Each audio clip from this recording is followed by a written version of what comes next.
প্রথমেই জানাই নতুন দম্পতিকে অনেক অনেক শুভেচ্ছা নতুন জীবনের জন্য। তো গিয়েছিলাম সেই এপ্রিল মাসে বিয়ে বাড়িতে, তো তার ব্লগটা আজকে তোমাদের সাথে শেয়ার করছি। বিয়েটা ছিল আমার ওই ফ্রেন্ডটার, ওর বিয়ের দিনে আমার কাজ থাকায় আমি ওর বিয়েতে যেতে পারিনি। রিসেপশনের দিনেও আমার কাজ পড়েছিল, তো সেটা টাইমলি ম্যানেজ হয়ে গিয়েছিল, কাজটা তাড়াতাড়ি কমপ্লিট করে চলে গিয়েছিলাম ওর রিসেপশন অ্যাটেন্ড করতে। কাজ যতই থাক বন্ধুত্বের মধ্যে এই জিনিসগুলো না অ্যাটেন্ড করলে সত্যি বন্ধুত্বটা থাকে না। আর এখানে দেখা হয়ে গিয়েছিল আমার আরও একটা বান্ধবীর সাথে, তার সাথে কতটা মজা করছিলাম দেখেছো।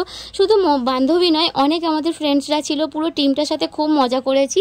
তো কিছুটা পকোড়া আর একটা কফি খাচ্ছি দেখেছো, খাওয়া হয়ে যাওয়ার পর ওদের সাথে দেখা করে আর এই যে রাত হয়ে যাচ্ছিল বলে খাওয়ার দিকে চলে গিয়েছিলাম। তো বুঝতেই পারছো আমার যে বান্ধবী নয় বন্ধুটার বিয়ে, তার নাম ছিল তুহিন। তো তাদের মেনু কার্ড এটা খেতে বসে গিয়েছি।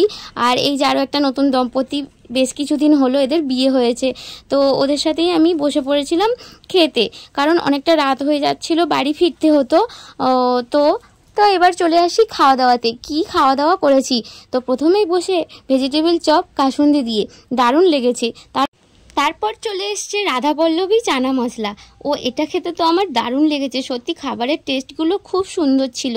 তারপর চলে এসছে মুড়িঘণ্ট উইথ আলু ভাজা, আর আলু ভাজা তার সাথে ডাল আর তার সাথে একটু লেবুর রস দিয়ে মাখিয়ে জাস্ট দারুণ লেগেছে। তো ডালটা না শেষ হতে হতে চলে এসছে কাতলা কালিয়া, তো সেটা দিয়েও খেলাম। আর রান্নাগুলো সত্যি খুব সুন্দর ছিল, খুব ফ্রেশ ছিল মাছ মাংসগুলো। তারপর চলে এসছে ফ্রাইড রাইস উইথ চিকেন, তো সেটাও একটু খেয়ে নিলাম। তারপরে দিয়ে দিয়েছে চাটনি, পাঁপড় আর একটা করে কালাকাঁদ, তো সেটাও খেতে খুব সুন্দর ছিল। আর আমি খুব অল্প অল্প খেয়েছি, একটু একটু করে। দেখো কালাকাঁদটা শেষ করিনি, এসে মিষ্টি দিয়ে গেছে, তো একটা মিষ্টি খেয়েছি আর একটা খাইনি, নষ্ট করেছি, সরি তুহিন, কিছু মনে করিস না।